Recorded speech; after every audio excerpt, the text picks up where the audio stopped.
I'll bite you.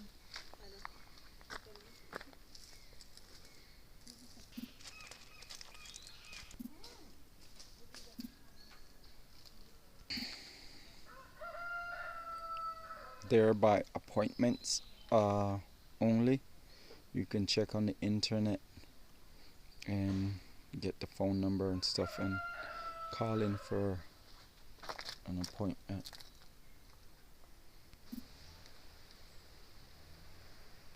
I'm a Raptor trainer, I'm a Raptor rehabilitator, and I'm a director Ali. He as well. So we'll have our director coming in a while, and she'll be helping us as well. But for the time being, we'll be taking over the show, and then whenever she's here, then we'll continue. Okay. So here at the Raptor Center, we have three things in focus, which is rescue, rehabilitate, and release. The rescue portion of our job simply rescuing birds. Well, not birds in general, but any other animal that's in distress. We simply go out there and we put ourselves at, at line, and then we save them. Right? Simply to climb a tree, it might seem plain, it might seem simple, but you got to know how you're going to position your body going up the tree, how you're going to position your body going down the tree, or else you'll be in need of rescuing rather than the bird, right? Yeah. So it's very important. Apart from that, the rehabilitation portion of our job, we ensure that all birds are fully hydrated, fully fed, no bird is overweight, underweight, and that they're able to fly. Despite the fact that no cage is too small or too big for any bird, they should simply be free. All right, but here our birds, majority of them are imprinted, and because they're imprinted, they wouldn't stand a chance in survival in the outer world. So we have, for example, a little flight cage here, where we would fly them without any strings attached to them or anything. Simply they get their exercise on a daily basis.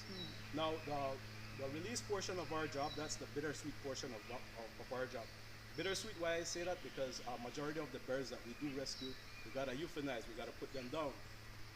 Sometimes they are injured to the point that it doesn't make sense that you're constantly putting these birds under everyday stress, and they aren't getting any better. So we simply gotta euthanize them. Right? That's the bitter portion. The sweet portion, however, is us ensuring that these birds make it 110% out throughout the whole process, from being here to being hydrated, being fed, and being able to being released on their own.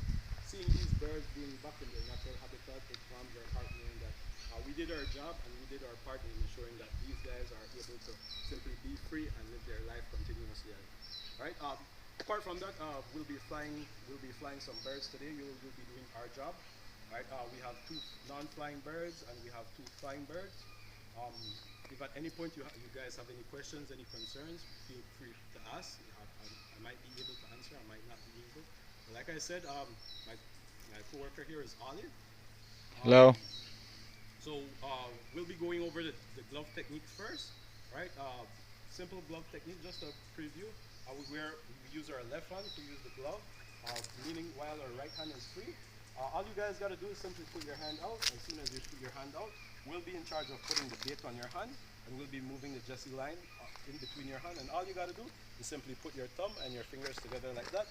The bird will stay right here on your hand. Our birds have never gone anywhere above the glove at any time. All right.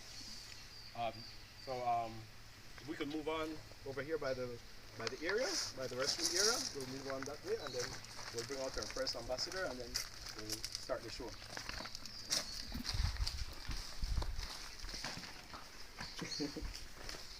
Right here, we can take a seat here, and Ali's gonna bring out our first ambassador. Any of you guys are any birders, or you just enjoy being around birds I here? actually used to volunteer at a wildlife All right. rescue rehab in Oregon. So you're quite familiar with your birds, am. right? I have gloves, and one of my goals is once we get settled, I'd like to come volunteer. Nice, nice. So our campus is very small, but it's efficient. We have our flight cage over here. The little cabin over on the side there, that's our medical facility whereby we put our injured birds. This house on the behind us, this is our camping facility for our volunteers. Comes fully equipped with everything, minus the snake. He's our pet as well.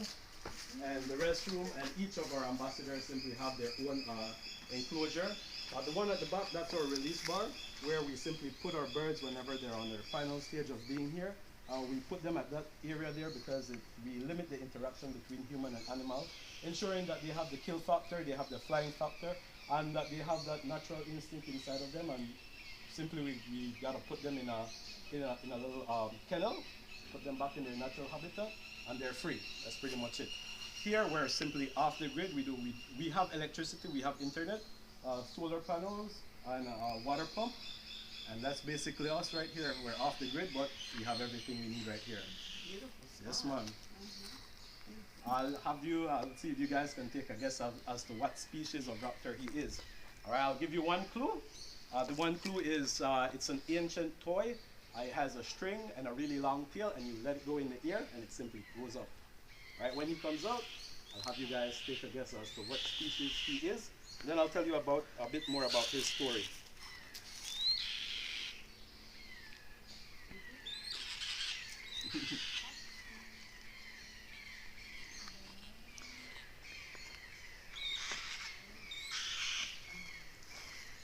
I can guarantee you he's not hurting him or anything. Yeah. It's just him being himself right there. Any guess as to what type of raptor this little guy is? That's right. He's a kite. So his name is Toothless, and he's a white-tailed kite. Yeah. So Toothless's species are white from the head from his head all the way to his tail. He has black patches on his shoulders and on his wingtip. All right. Apart from that, he has gray on his back. But his superpower amongst all other raptors would be his redefined eyebrows and his eyes. All right. We humans, we have hats, we have shades. He has redefined eyebrows, really deep eyebrows. So he uses it to his advantage whenever he's up in the sky. And keep in mind, the elements are coming at him. The breeze, the rain, you know, dust, everything is coming at him. So his eyebrows help him whenever he's seeing over. Right? Apart from that, he only sees in UV. Right? So his vision right now that he's seeing, he's not seeing in colors like us. He's seeing everything right now in UV. He uses it to his advantage as well because he follows the pee entrails of small mammals and little mice. So we humans, we know that we accumulate a lot of trash, and what brings about trash? Mice, rats. Mice and rats, they don't pee and they don't poo inside of their den, so they're gonna come outside of their den to pee and poo. And this guy, because he sees in UV, he's gonna follow the pee entrails of that one little mice, waiting for it to come out of his den. Remember, he's a kite, so he has the ability to hover and float for 10 to 15 minutes in one area. So he's gonna be scanning 10-15 minutes, seeing the pee entrail, and as soon as he sees the little mice come out, he's gonna go in, go for the kill, and fly away with it. No. So that making them a little that call that he's making there is just us telling us, hey guys, there's a big bird around. Be careful. So Right, what? but in his world, his parents didn't teach him that vultures are no threat to him. All right, keep in mind that he's imprinted. You guys are familiar with the term imprinted? No. You know what that means? It's simply when they don't know their species. Oh. In his mind, he simply thinks he's one of us. He's brother, sister, mom, dad, boyfriend, girlfriend. So he doesn't know his type, right? So we gotta help him with that. However, we knew he was imprinted when he was brought to us. The previous trainer had forgotten to close his cage in the clinic and the primary door. Now, you being a free bird and all doors are open, all cages are open, why not fly out and just be free, right? But in his mind, he wasn't. That day, the following morning, the trainer came in, noticed that the door was open, and Toothless was still there in his cage, just sitting there, squawking, just like how he was squawking like that. Yeah, the reason why we call him Toothless is because, like the movie How to Train a Dragon, we had to train him as well. Oh. Alright, so that's his squawking that he's doing. It's just him begging us for food. Alright, and at that stage, the trainer noticed that he was squawking quite often. So birds or animals in general should never beg humans for food. It's just not right. So at that moment, we knew that he was imprinted. We knew that he was mentally damaged. No. And then the training began. Alright, when he was brought in from Benke, his primary wing feathers were cut all the way to the bone, so he was found on the ground for more than 2.5 years here. However, time has literally fly past, And now look at him. He's able to fly. He has all his wing feathers. Right? Question: is that a native species of Belize or It's Central yes, America? It's quite common here. These guys are neither endangered or endemic. Right? Wherever here in Belize we find grassland, savanna areas, basically anywhere there's mice, you'd find a kite. Right? Okay. Here at the Raptor Center, however, we have two types of kite. We have a white-tailed kite, and we have another kite. That type is a migratory bird. It's a plumbeous kite. All right. Those you won't see them normally right now. Reason why is because they travel from South America to North America. But these guys are quite common here. Whenever you're in the grassland in Spanish Lookout area or in Orange Walk, and you see a seagull-like bird with raptor features, keep in mind the talons, the beak, and the eyesight, I can guarantee you it's a kite. Just nervous because somebody No. Oh, excuse me. I don't know. All right, so because he's a kite, right? So kites, they have these really long feathers, both on their wings and on his tail, right? So his tail feathers should be really long, but he was rubbing it against the enclosure, and we had to trim it, all right? But however, him bobbing his tail up and down like that is just him grabbing his balance, right? Because his feathers are way too long for his body. If he wouldn't balance, he'd simply just fall over and drop, right? So here at the Raptor Center, we play both roles: mom, dad, boyfriend, girlfriend, brother, sister, everything to these guys. All right, so he doesn't know his species. So like right now, when he's at his peak right now, he's getting very hormonal. So what we gotta do to ease his hormones sometime, we gotta just throw in a teddy bear and it alleviates him. The problem is, you take away the teddy bear. That's the problem right there. But we know a couple of tricks for this guy, so he's very food driven. So anything with food, he's gonna go at it. Yeah.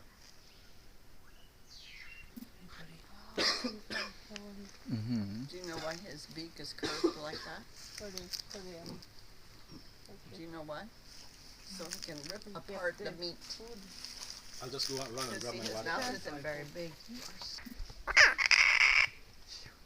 Chicks one day old chicks, and then beef hearts, and then we have a rat down at the back. Oh. So they get rats one day. Yes, I know that.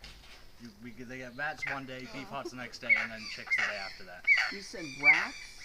Rats. I just can't. No, rats. I just can't pronounce my R's properly. Oh. I have a speech impediment. I can't say my R's. I say my W's. A little water for them and let them. On his feet and around his beak. It's bright yellow.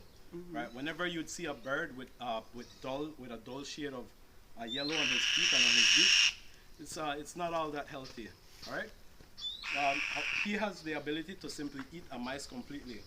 Right? As he opens his mouth, you can see how big it is. Right. So Small mouth. yeah. That's how we're gonna fly him. All right. Then after we do the display, we're gonna break up in two groups. Two is gonna be on my side and two is gonna be on Ollie's side. And then we're gonna fly him in between us, right in between here. Okay. All right. All right. So short hops first. Yeah. So like I said, we're gonna be using the glove on our left. Your glove, our body position this way, facing that way, with our hands out this way. And all we gotta do is simply put our hands this way. He's gonna be automatically flying here. When he flies here, either me and Ollie, we're gonna take the Jesse line and we're gonna put it right in between your hands, just like how Ollie has his fingers. Yeah. So your fingers holding him here is his secure line. In case he tries to bait off, you have him here. Apart from that, we have him on the crayons line, which is filled with stones, and it's so heavy that he can't fly off with it. All right. So we're pretty much safe. We're gonna be putting this here. All right. And then we'll be doing this part. That's pretty much it. All right. The second part would be releasing him, calling him over on that side. Me and Ollie, we're gonna be in communication whenever you or the next person in line is ready. You're gonna give us the signal. And to release him, all you gotta do is simply just open your hand out. That's pretty much it, right? It's just if he goes to the ground, it's all. Ollie, let's do the glove fitting. I think this should be able to fit. This is medium. Let me try this one here. Let's see another video. Try this one here. And you can try their Facebook accounts is gonna be like, so we need you guys to help us out. Alright? Alright. And then we just start. Alright? So body position this way. And this way you're brave, right? Are you ready, Ollie? You are. Right. Here you have the ability to bend your elbows in. Alright? Put your elbows down a bit. Bring him in. Look at him. Hold him here. You see, if he tries to bait off, he's not going anywhere because you have him secured here. Alright? Look at him. Hey, buddy. Hey. Turn around, buddy. Hey. Hey. Alright? He's a really cute guy, man. Alright, just let us know, Ollie, when you're ready. Just keep him here. Oh, don't worry. As long as you have him here, you're the trainer. You're the Raptor trainer today. You ready? Alright. Go for it. Open your hand. Release your tongue. Perfect, man. And everyone to do more than 2 times. You ready? You ready? Alright, so these first 2 tries, I'm going to be holding him with you, alright? The other 2 tries, you're going to be doing it on your own. You can do it. You're brave. Alright? While he's here, guys, while he's on your hand, back. Alright? We know he's a male because of the gray coloration on his back. If he was a female, it would be a bit more darker gray. Alright? But in stature, in everything else, it's pretty much same for the male and the females in the white-tailed kite world. Alright? Ready, buddy?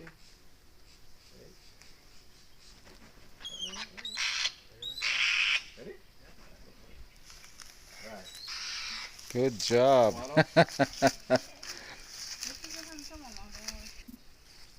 Ready?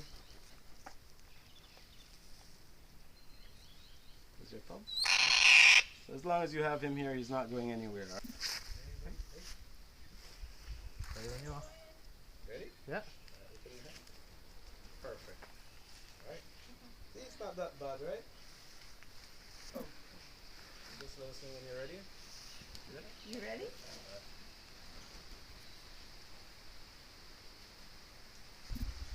Ready? I'm ready.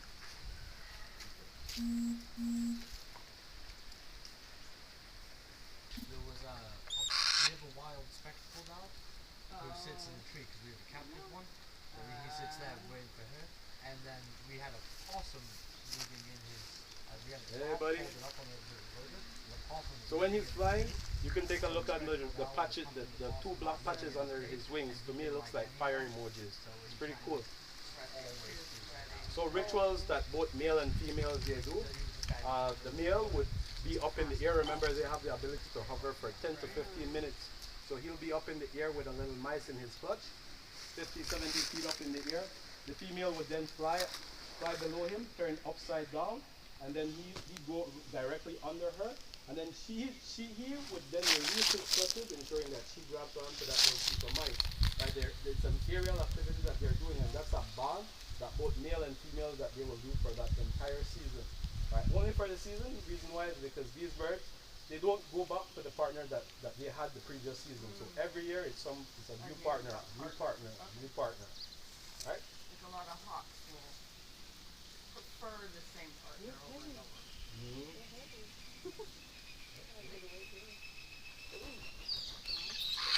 They're doing good.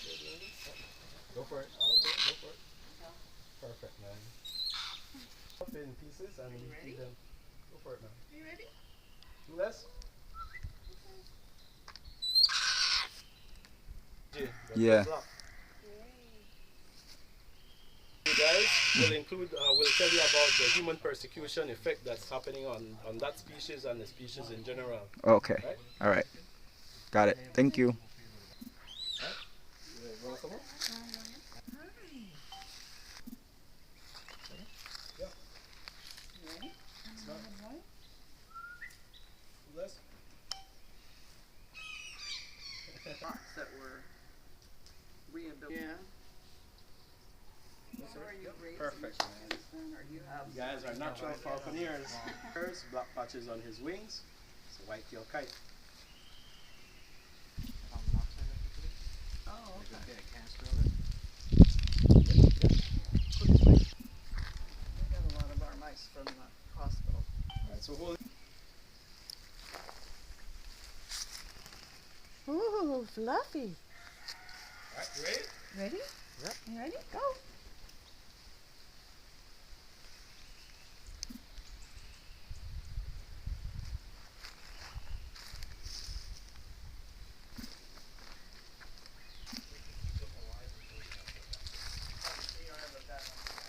No. Although we have a vet coming from Canada. We're trying to get a grant to get a vet coming from Canada, so we'll have a vet on staff. But we work with Hold him. Doing good. You want to put your hands straight as well? Return, put your hands straight. Good. All in there, Ollie. Ask me to say something there. He wanted to. Yeah. Go for it, Toothless. Alright. Little girl. Oh, so it's uncooked meat. Yeah, it's uncooked. It's from the old chick.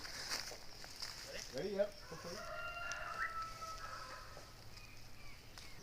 Yeah, and then we'll put him. Go for it, buddies. He knows that at the end of it he gets called to mine, so that's why. So Ollie's gonna bring him in close to you. Nice and pull.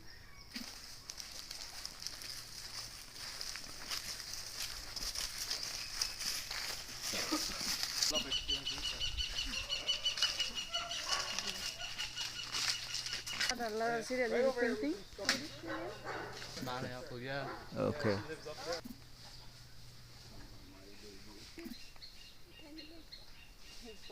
You guys happen to know which is the fastest falcon in the world, not just here in Belize, but in the world? I don't have a clue, so I give up.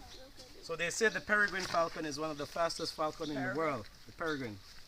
All right? Is that a native species to Central America or No, in the U.S. in the U.S.? Okay. In North America specifically then.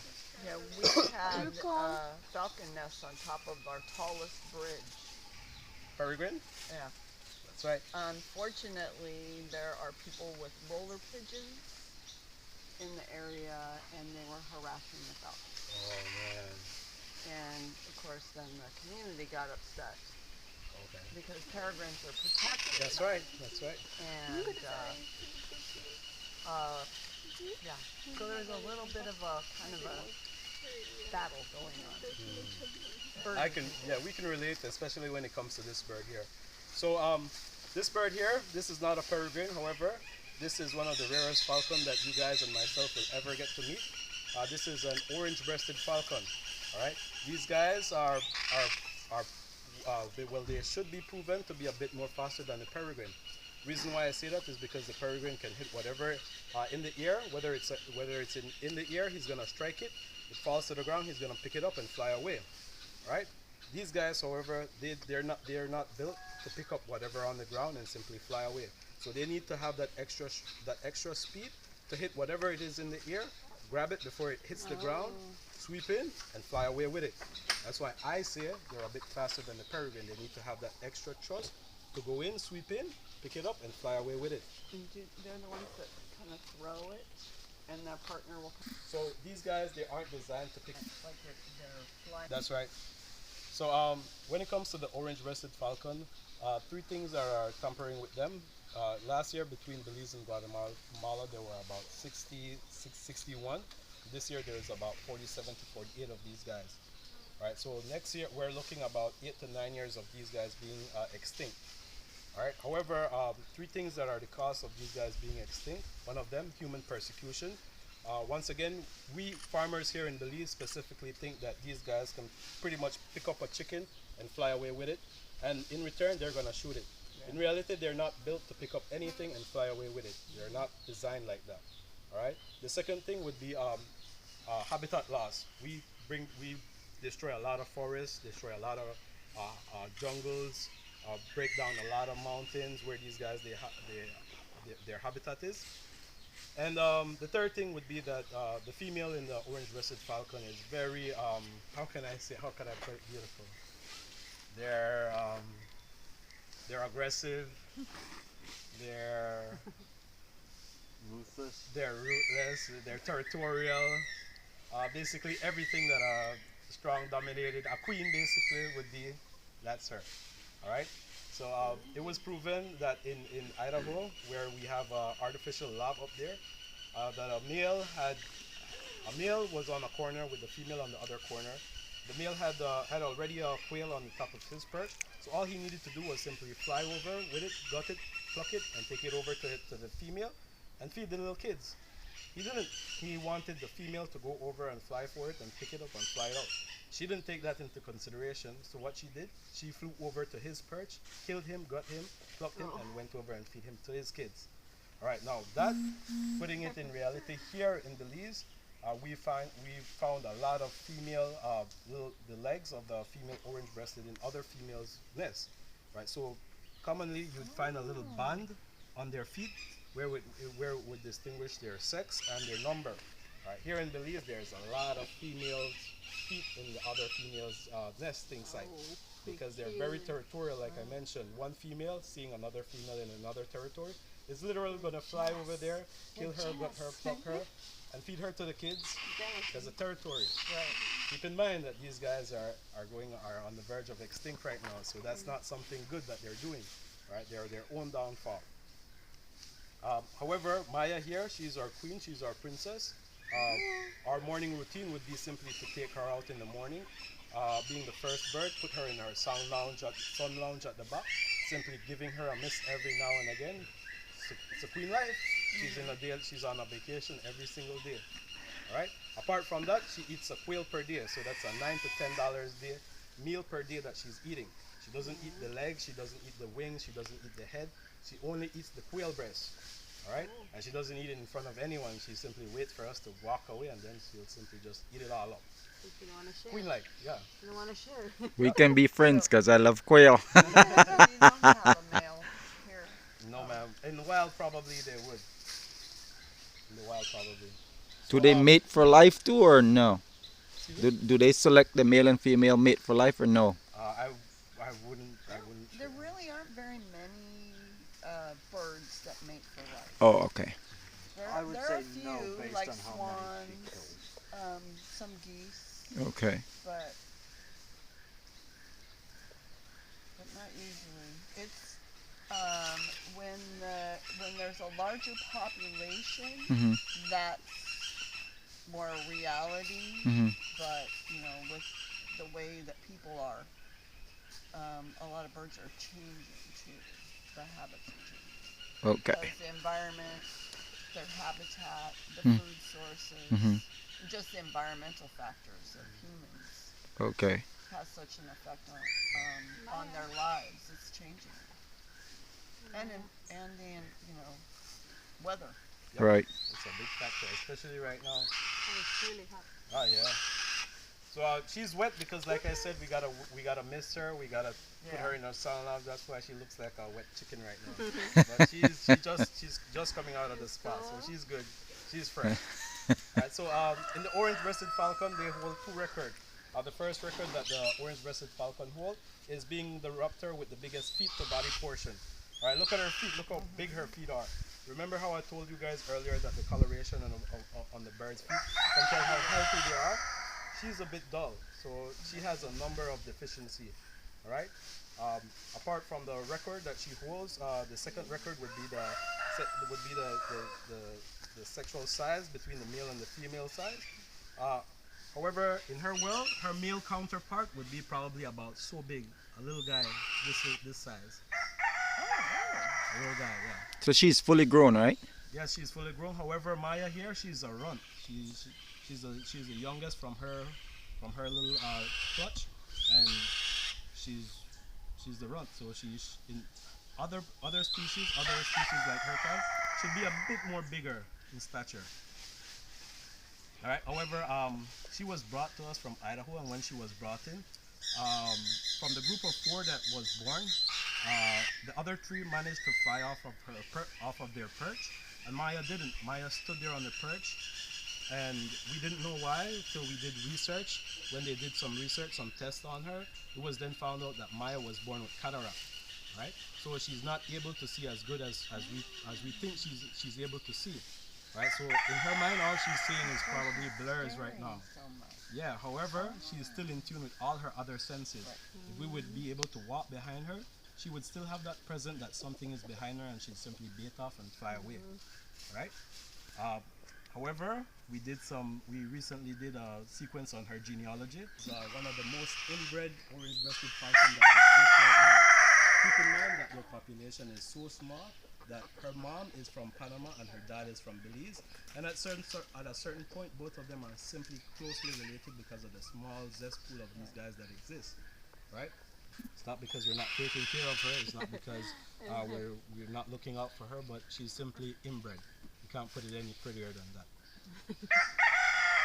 Apart from that, Maya, she's our queen. She's our princess. She's everything here at the Belize Raptor Center. All right. Like I said, she eats one quail per day, and she doesn't fly. She can fly, but not being able to see and having all these deficiencies is a recipe for disaster. So we don't fly her. However, we can do glove exchange with her, whereby we'll be setting you guys up behind this beautiful backdrop here and simply putting her on your hand, and you guys can pose and you guys can take picture of her. Keep in mind that within the next 8 to 9 years, these guys are looking to go extinct. So we gotta bring up their number. We gotta bring up their awareness. Let everyone know here in Belize that we have one of the most rarest falcon here, and we gotta take advantage of these guys, ensuring that we can bring their population up and let the people know that they're here for us. Right on. Well said. I love that. This one, female tooth. If you look at her beak, it has a little ridge on the side. They use it as a vice grip light when they're in the wild. They'll simply put their teeth in the back of the prey heads and simply just turn on it. That's an instant kill for whatever she put those teeth in. And it's a kill right there. Alright? He just stated that the bill of it is similar to that of a parrot. And whenever they're probably when they're in the air, let's say they're about 80 to 90 feet on the air, you need to have like an iron lungs to breathe. You can't just breathe up in those altitudes. Alright, so they come equipped with 2 little balls in their nose that helps them to depressurize air. So when they're up there, they can breathe normally. With us humans, if we would go up to such altitude, we'd probably have our lungs would probably collapse, or we probably won't be even able to breathe good. However, these guys come equipped with everything needed to survive in the wild. Alright? So when she's on your glove, guys, look at her. Look at the color pattern on her feathers. Look at her feet. Look at our big beast Maya feet are. Right? And the reason why we name her Maya is because she's from nowhere else but from here, from our Maya mountains here in Belize. Nice. Any questions? Very similar to a red shoulder. I'm not so So sure these if the guys are microphone derived is from the picking bat that falcons. chirping up, but that chirping is Have you a seen bat toucan. falcon? I'm not. Well, I've heard of them. It's but pretty I've much not the seen same like her, but smaller in stature. All right, the white crest on her chest is a bit more brighter, right? But apart from that, it's pretty much the same. Whenever we're walking up there, I'm gonna point out our bat falcon to you guys, and I'll let you guys decide if it's similar to Maya or not. All right? Hey, Maya. All right, so we don't walk behind her, all right? And when she's on your glove, keep in mind that she's not able to see good, right? So the slightest movement in your wrist, in her mind, is gonna be, oh, the branch is falling, let me fly off. Yeah. So her first instinct is gonna be to simply just fly off. You guys have done nothing wrong. It's just her not being able to see and figuring out your movement of your wrist. But apart from that, me and Ollie, we're gonna be here and we're gonna help you guys out. All right? All right, so step right up. All right.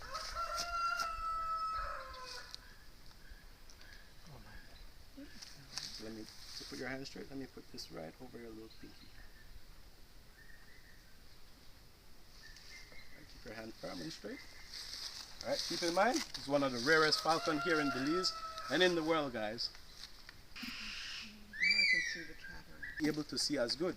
All right. Keep in mind, she was born with it, so it still wouldn't take off the cataract from built up in her brain. All right. And apart from that, we'd simply be putting her through too many stress, restraining her, giving her medication every other day. It's unnecessary stress for a bird. I mean, look at her. She's living a queen life on a daily basis. She's doing good. It's 5 years old. So 3 years in the wild. 3 years in the wild, yep. And she's 5 years old. She's a Valentine's Day girl. How many years? In captivity, 9 to 8 years. Okay. Keep in mind that they're not open to predators, And here we're giving them medication, food on a daily basis, and enrichment, so they have a longer life to live, rather than being in the wild where probably something can simply just go up and snatch them. So we gotta, and I'm pretty much sure that if there was to be more data of these guys, that they'll be pretty much giving the peregrine falcon a run for their money. Because that's all we need. We need more data of these guys. We need videos. We need clocking speed of these guys to know that that they are actually faster than the peregrine falcon.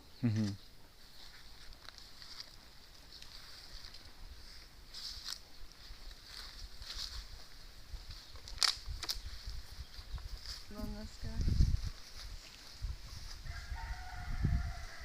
Just opens up the same way with the sun. Oh, sorry.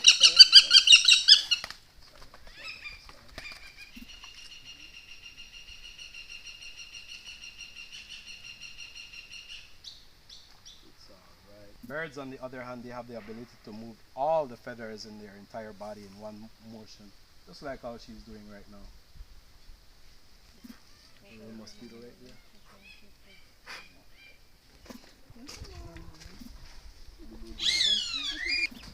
What's that telling us? That she's building a nest.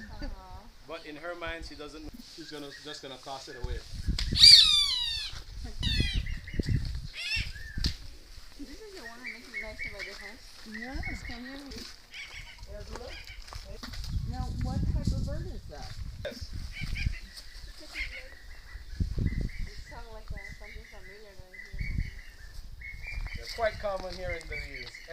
There's vehicles. Is it hot? But she's not a harrier. Gavilan, That's right, El Gavilan. they don't hunt chickens either, right? They hunt chicken, but They- juvenile chicken. Oh, I mean, juvenile. look at her statue. She won't be able to pick up a chicken that size. Right. So they have to go to the little ones. Okay. So like I said, human persecution again. A farmer sees her, automatically gonna shoot her. Why? Because he thinks that he's gonna pick up that big chicken over there. But yes, she's gonna pick up the little one, Yeah. but not the big ones. Right. So she was a gift from a farmer to his 14-year-old daughter. The little girl did everything right, everything a Raptor trainer should know. She did research on what roadside hawks feed, how to capture its meal, basically how to train it, how to fly, and everything. And most especially, the little girl brought Azula to society. Right? She placed the little baby Azula on her shoulder, walked around San Ignacio with Azula there, and she's social now. She's pretty social. However, the little girl had to go at a certain point to high school. Azula was put on the side, and the neighbor heard Azula squawking. You heard us coming up right here. She was squawking. Yeah. The neighbors got concerned. They called the forestry department. They had intervened, took baby Azula away from the little girl, and then she was brought here to us. We've reached out plenty of times. Have any baby roadside hops? Maybe we could put that into use and let them be as social as she is, you know? Yeah. She doesn't know her species. She's got her knees, but then she doesn't know the nest. That's the twig of the day. That's the twig of the day.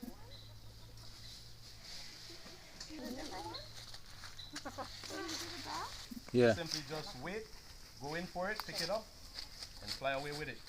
They're very fast. They're aerial flyers. They're aerial birds, I mean, and they're the type of birds that you'd find mostly on their feet.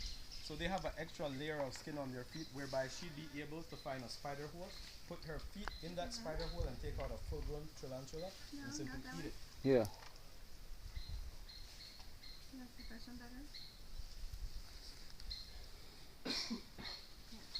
Right? It's very social. Sometimes we gotta alter our 14-year-old girl simply just to hear her call. So we gotta call her Zula, Zula, Zula, Zula, Zula, and she hold a conversation with her. What she's saying, I don't know, but she's saying something. Hello. Zula, Zula, Zula, Zula, Zula, Zula, Zula.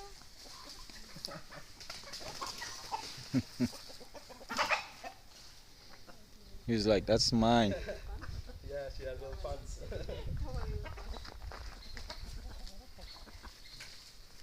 You have her food? Yes. Oh, she likes that one better. Yeah. Yeah. You like to see her pants? Pantaloons.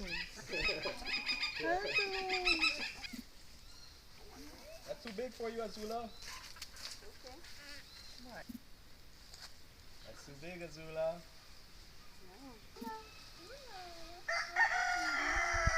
A red bucket specifically. So anything outside of that red bucket is simply open game for him. So we as trainers, we gotta be, whenever we're dealing with him, we gotta wear our protective gears, protective gloves, and be on our toes whenever we're in his enclosure. Reason why is because he has a probability of striking us rather than her, right? So his upbringing completely different than her upbringing. Zula, come. I tell you she has an extra layer of skin on her feet. And talk to her as a 14-year-old girl and you'll get that reaction. Azula, Azula, Azula. Azula. Azula, Azula, Azula. Azula. Azula, Azula, Azula. Azula. Azula. Azula, Azula, Azula. Azula. Ready?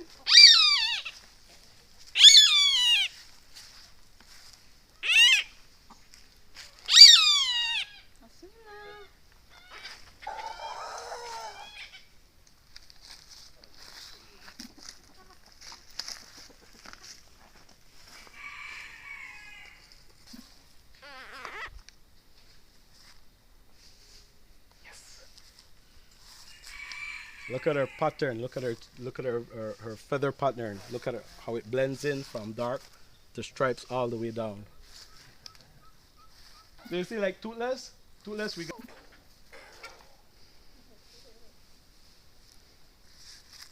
about her name? What about her name you see? She's gonna start. So have you ever seen the children's cartoon Avatar: The Last Airbender? It's like this old kids cartoon. It used to be on Nickelodeon, and one of the characters in that, his name is. Then we get the Are you ready for some recently hatched and simply just well they are Azula. Got something up here. Yeah, position her. Yep, there is.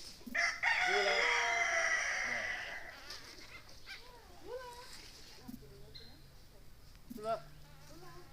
Azula. Azula. I'm hoping the microphone picked that up. That chirping frog song like that's the toucan. Azula. Looking at something. Azula.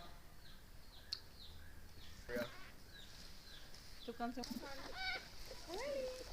Backwards. Yeah, cause you gotta open that door when you bring her out. You leave that door open, so when you go in, you just go straight in with her. Barn owl. If you would Google barn owl names of barn owls, you'd come up with at least 80 to 90 names of barn owls. There's monkey face, clap face, round face, satellite face, angry face. The list goes on. Right, but here she is Ghost. She's known as Ghost. Ghost? Ghost, yeah. Perfect name for her. So here, she's not only an ambassador, but here she's also a surrogate mom.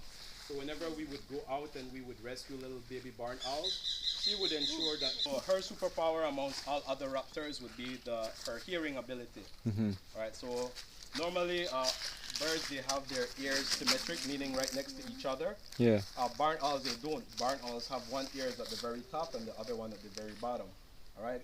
That helps to triangulate the sound waves, also using her face as a satellite dish to tell her where exactly the noise is coming from. So we as humans, we can be in a full dark room and we can drop something and there's a 50-60% chance that we'll tell you where it is. Barn owls, if you put them in a dark room and you throw something in there, it's a guarantee that they'll tell you exactly where it went. Right? So they can hear a heartbeat from 25 to 30 feet away. There's a lot of stigma circulating barn owls specifically. It's a lot of negativity, a lot of superstition, stating that whenever a barn owl would pass over your house and whenever they would screech, either your refrigerator is going to go bad, your gas stove is going to run out of butane, or someone's gonna die in your family. You know, something negative. It's always something negative. We even got a little kid coming from Toledo stating that whenever you look into the eyes of a barn owl, that you're gonna turn into a witch. That day we told him we turn into a witch. You know, we're turn into a witch. Information and education is power. That's key. Yo, that chick's still around. Listening to them fly, you can barely hear anything. She can't go to the store. She can't go to the farm. They use it to clean that face. And Keep in mind, her face is her superpower. Right. Her face helps her to hear better. So she needs to always have that face clean. Right? I did see a nice illustration that showed how that sound. At the back, they'd use it whenever they're at the top of a cavity in the tree. They simply lounge themselves there. The female giving their backs outside of the cavity. So when we humans, we would look up at the cavity, it will simply be like a complete tree. But in reality, he's just using his back as a camouflage, right? She's a female. In the male barn owl would be completely white. So it gives that little mice just enough time to simply just turn around and look. And when he sees that white flash of light coming in, because he's already in the barn owl's clutches and flying off away. That's the only negative thing that actually is happening whenever a barn owl flies over your house. He's simply telling his partner, honey, get ready. I'm bringing home lunch. We're going to eat. That's pretty much it. That's the only negative thing that's happening there. Right? And we humans, we accumulate a lot of trash. What brings trash? Rodents, mice. How can we get rid of rodents and mice without using pesticide, without using chemicals? Barn owls. Remember, these guys, they can eat probably about 3 to 4 mice per day for the entire year. It's a good amount of mice right there. So what we're doing, we're ensuring that she raises the little baby barn owl chicks, ensuring that they don't imprint. As soon as they're able to, as soon as they have that kill factor, that flying factor, and they're able to fend on their own, she simply kicks them out of her nest. She wants nothing to do with them. Her job is done. So we then relocate those barn owls. We would move them to farmers in the sugar industry. We'd give them the little housing that we have under our solar panels. Those houses, the barn owls, they would then pass it on to their other siblings, and their other siblings would pass it on to another generation, and so forth. All right? And farmers in return, they'd save about $15,000 to $20,000 per year, right? Putting aside their pesticides, putting aside all their chemicals, and simply just using barn owls. They are nature's rat killing machine, man. Right on. Well said. Awesome sauce. Driven.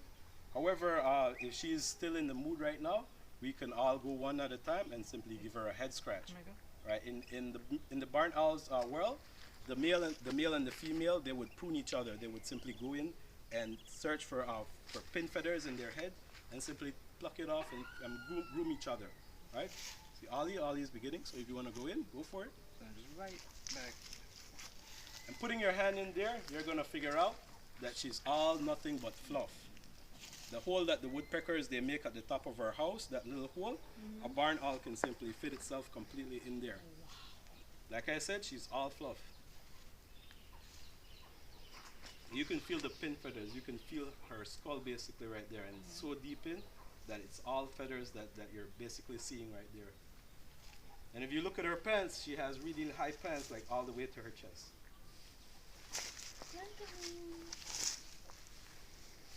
Yeah, like This does pretty much the same thing. state. Yeah.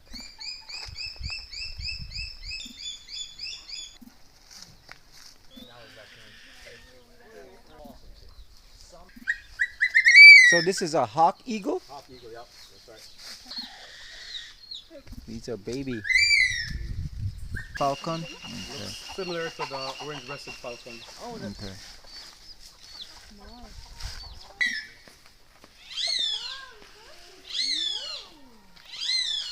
Oh, I would die. It would be terrifying. He didn't bite me once, just because he was mad. Yeah, they do. Very intelligent, Yeah, right? like They're a 4-year-old Yeah. attitude. And if they want something, she wants her food right now. Her feet look really nice. They look so clean. You've been in your bath and you've been hot? Yeah? Yeah? Good girl. Have some. There we go. Yes, this is our toy. Did you see it? No, I didn't know. I bought her a toy because they're like 3-year-olds, 3 to 4-year-olds minds. So really intelligent. And so we got her one of those toys where you have to like move something, spin something to get the food. No. And so just give her some kind of enrichment. Right. But see, she wanted it, but now she's like, I want something else. Oh, she's seen the tray there. Hey, there might be goodies in there. It's empty. It's empty. Is it? Oh, she's like, what about the purse? She likes bottles too. There's a nice water bottle there. See, it's not open because she drink out of it. Yeah, so and the problem with orphans, you have to put them back where they come from. We have no idea where she came from. So we couldn't release her. So she's basically trained. She can do whatever she wants around here. Okay. She comes out, she flies around. Sometimes she leaves for a day or two. Last spring when she hit sexual maturity, she left for 28 days. Yeah. It's like, oh, I sat out here. Who called? Like cry. That was really emotional. But then she visited 2 weeks in, and she sat in the sago tree, and she watched me, and I tried to get her the rat, and then she looked around, and she flew off. So she wasn't ready. But if you think she's imprinted on her own species, we're kind of like her temporary family. Yeah. And so she keeps watching the vultures, and she flies around with the male. And so they haven't pair bonded, but if she pair bonds, she could go. She could. Yeah, she really could. She might come back. She might be like, I don't eat rotten meat. Hmm. She wouldn't eat roadkill. She's not a roadkill vulture. She likes fresh meat. So I find it hilarious when he takes her, you know, she like pair bonds, has a male, and he's like, let's go eat. And he takes her to like the carcass, and she's like, no. Yeah. So she knows her area. She knows, you know, where she's leaving and where she's coming to, which is good. But black vultures, she's an amazing part of education for us because people don't really like them here.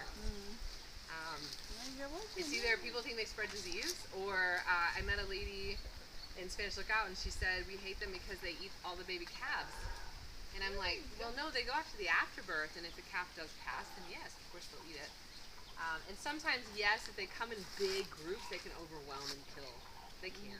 Especially something that's young and weak, but they don't That's usually do it. very unusual, and only if Yes. there's hardship going on. Yes. And so, but the thing is that's the mentality, right? So if you are grown to think that, then you're going to keep thinking that, and you're going to tell your kids that, and your friends that. You're not good. The vultures are going to get you. Yeah. Hey, baby girl. Let's see the sun. Let's see if we can get her sun in. It's okay. He's just right there. You have sun? There's not much sun. Cyrano was completely imprinted. That was her name. And so he was our ambassador, and he would just Yes. because their wings are just beautiful. Well, and then, you know, and like they've done research. Cornell put out a paper on black vultures, and they said that they will pair bond, and if their partner dies, they fast. They'll go on a fasting period, and then they don't repair.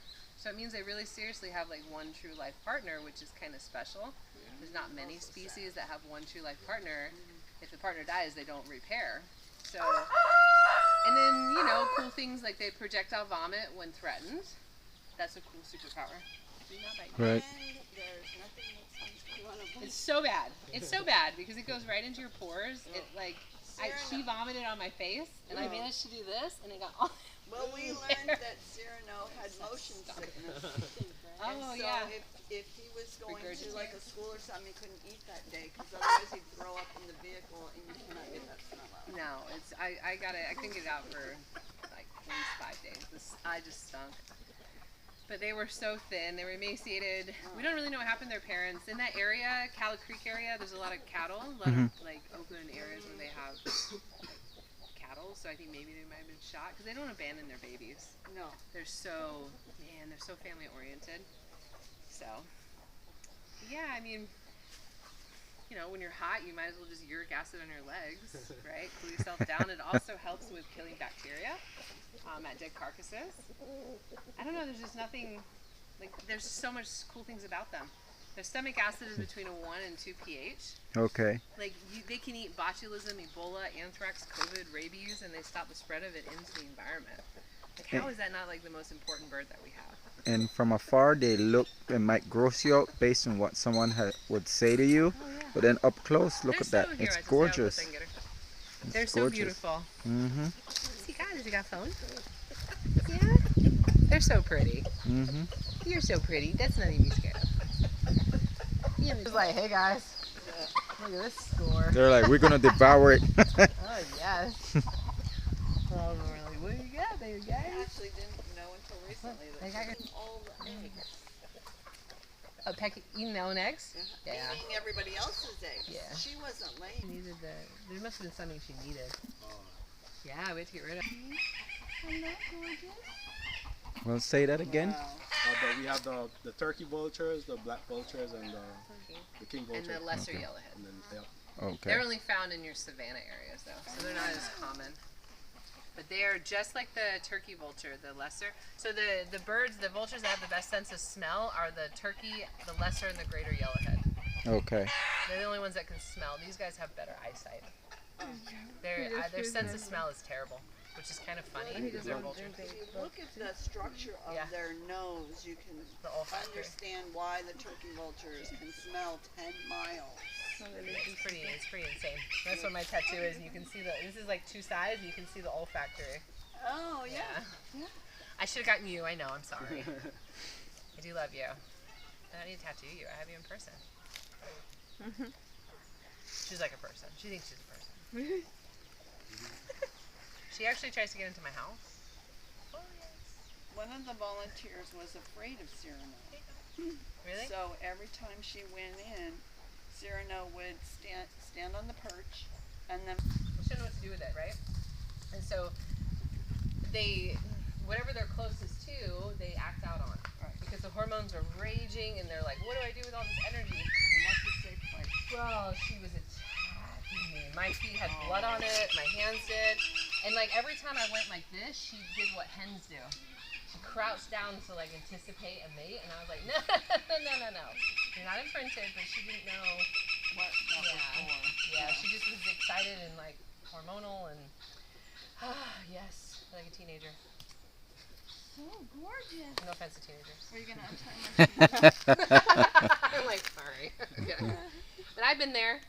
It's funny, I just went back to visit my parents, and my mom's like, hey, I got your journals from high school. And I'm like, oh, I must read these. And I was like, how did I survive? They were brilliant. This is like the best time ever I've had reading something. Oh, yes. You're amazing. But yeah, so we can take her for a walk. We can walk down the clinic. 2 flocks occupied the same area. There was definitely a higher. Oh, with the name, the king, there was like a different, because your mind just said that, yeah. But there was a name, right? Like the reason they gave him the king.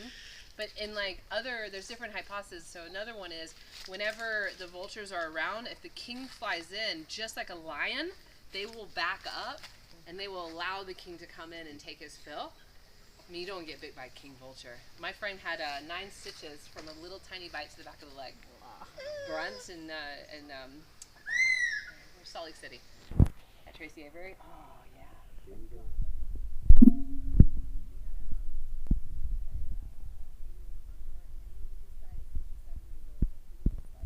Star of like vulture conservation. You wanna walk with us? And then they have Chewy. Family name is Fortune. They was like, you can't take that from her, and I was like,